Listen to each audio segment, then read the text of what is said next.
আসসালামু আলাইকুম রহমতুল্লাহ। নতুন একটা বিষয় নিয়ে আপনাদের মাঝে হাজির হলাম। বিষয়টা হলো আমাদের দেওয়ানি প্রকৃতির যে মোকদ্দমাগুলি আছে সেগুলি 1908 সনের দেওয়ানি কার্যবিধি অনুসারে পরিচালিত হয়। আর দেওয়ানি কার্যবিধিটা হলো একটা পদ্ধতিগত আইন। যত দেওয়ানি প্রকৃতির মোকদ্দমা আছে সবগুলি মোকদ্দমা এই দেওয়ানি কার্যবিধিতে যে প্রক্রিয়ার কথা বলা আছে কিংবা যে পদ্ধতির কথা বলা আছে সেই পদ্ধতি অনুসারে এবং সেই প্রক্রিয়া ফলো করে এখানে এই বিচারক সাহেব এই জায়গায় রায় প্রদান করে থাকে কিংবা কার্য সম্পাদন করে থাকে। এখানে দেওয়ানি কার্যবিধির 23 আদেশ একটা অধ্যায় আছে। এই অধ্যায়ের মধ্যে মোকদ্দমা প্রত্যাহার এবং মীমাংসার ব্যাপারে কিছু বিধিনিষেধ কিংবা নিয়ম কানুনের কথা বলা আছে। সেই বিষয়গুলি এখন সংক্ষিপ্ত আকারে আপনাদের মাঝে তুলে ধরার চেষ্টা করব। এখন 23 আদেশে মোকদ্দমা প্রত্যাহার এবং মীমাংসার বিষয়ে বলা আছে।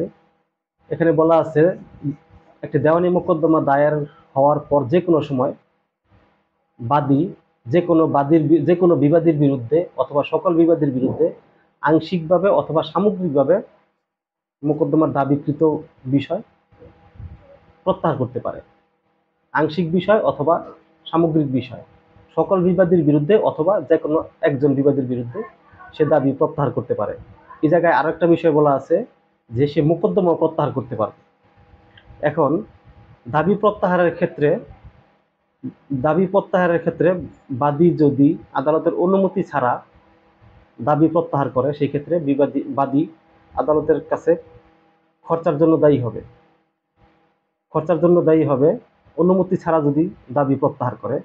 আরেকটা বিষয় হলো দাবি প্রত্যাহারের ক্ষেত্রে বিবাদী যদি বাদীকে সন্তুষ্ট করতে পারে মোকদ্দমার বিষয়ে আংশিক অথবা সামগ্রিক বিষয়ে এবং আইনগত চুক্তিমূলে অথবা আপোষমূলে আদালত যদি দেখতে পান যে এখানে বাদী সামগ্রিক বিষয়ে অথবা আংশিক বিষয়ে মোকদ্দমার বিষয়ে এই আপোষমূলে আইনগত আপোষমূলে অথবা আইনগত চুক্তিমূলে এখানে বাদী সন্তুষ্ট হয়েছে, সেই ক্ষেত্রে আদালত সেখানে রায় দিবে অর্থাৎ ডিগ্রি প্রদান করবে। এটা আপোষমূলের ডিগ্রি বলা হয়। এটা 23 আদেশের 3 বিধিতে এই বিষয়টা উল্লেখ আছে। এখানে মোকদ্দমা প্রত্যাহারের বিষয়ে এখানে বলা আছে এই 23 আদেশে, যেমন মোকদ্দমা প্রত্যাহারের ক্ষেত্রে বাদী যদি মোকদ্দমা প্রত্যাহার করতে চায় সেক্ষেত্রে বাদীকে অবশ্যই আদালতকে সন্তুষ্ট করতে হবে এই মর্মে যে মোকদ্দমা যদি প্রত্যাহার করা না হয় তাহলে আনুষ্ঠানিকভাবে ত্রুটির কারণে মোকদ্দমাটি ব্যর্থ হবে। এটা হলো 1 নম্বর কারণ। আর 2য় নম্বর কারণ হলো নতুন মোকদ্দমা দায়েরের জন্য যথেষ্ট কারণ আছে এবং আনুষ্ঠানিক ত্রুটির জন্য মোকদ্দমাটি ব্যর্থ হবে। 2টা কারণ দেখিয়ে বাদী আদালতে মোকদ্দমা প্রত্যাহারের জন্য আবেদন করতে পারে। বাদী যদি জায়গায় আদালতের অনুমতি ছাড়া মোকদ্দমা প্রত্যাহার করে সেই ক্ষেত্রে বাদী খরচার জন্য দায়ী হবে এবং পরবর্তীকালে নতুন মোকদ্দমা দায়ের করতে সে বাধাগ্রস্ত হবে। এটা হলো যদি অনুমতি ছাড়া না করে। আর আদালত যদি অনুমতি দেয় মোকদ্দমা প্রত্যাহারের জন্য সেই ক্ষেত্রে কিছু নিয়ম কানুন কিছু শর্ত সাপেক্ষে আদালত বাদীকে মোকদ্দমা প্রত্যাহারের অনুমতি দিবে এবং মোকদ্দমা প্রত্যাহারের শর্ত সাপেক্ষে অনুমতি পেয়ে বাদী যে মোকদ্দমাটা দায়ের করবে সেটাকেই প্রথম মোকদ্দমা এবং নতুন মোকদ্দমা হিসেবে ধরা যাবে। যে পূর্বে আর কোনো মোকদ্দমা দায়ের করা হয়নি এটি নতুন মোকদ্দমা, এই বিষয়টা এখানে বলা আছে। এখানে আরেকটা জিনিস হলো যদি একাধিক বাদী থাকে, একজন বাদীর কথা বলা হয়েছে, এখানে যদি কোনো মোকদ্দমায় যদি একাধিক বাদী থাকে সেই ক্ষেত্রে একজন বাদীর আবেদন ক্রমে আদালত কোনোভাবেই মোকদ্দমা প্রত্যাহারের কিংবা সামগ্রিক কিংবা আংশিক দাবি প্রত্যাহারের অনুমতি দেবে না। সেক্ষেত্রে সকল বাদীর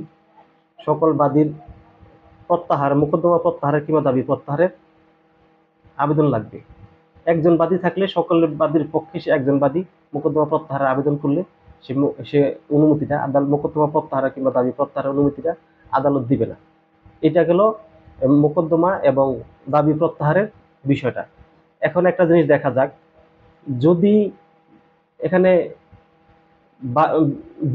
বাদীকে যে সন্তুষ্ট করলো যে এই আইনগত আপোষমূলে বা চুক্তিমূলে যে সে সন্তুষ্ট হয়েছে এবং আদালত যদি দেখতে পান যে হ্যাঁ বাদীকে আইনগত মূল্যে কিংবা আপোষ মূল্যে এই বাদী সন্তুষ্ট হয়েছে এই মোকদ্দমার বিষয়ে, সামগ্রিক বিষয়ে অথবা আংশিক বিষয়ে যাই হোক সন্তুষ্ট হয়েছে, সেক্ষেত্রে আদালত একটি ডিগ্রি প্রদান করবে। এই ডিগ্রিটা হলো একটি আপিলযোগ্য ডিগ্রি। আপিলযোগ্য ডিগ্রি এটার এই রায়ের বিরুদ্ধে কিংবা এই ডিগ্রির বিরুদ্ধে আপিল আদালতে আপিল করা যাবে। কারণ হলো এটা তো আপসমনের ডিগ্রি, এই জন্য এটাকে আপনার এই আপিল করা যাবে। আপিল আদালতে এই রায়ের এই ডিগ্রির বিরুদ্ধে আপিল করা যাবে।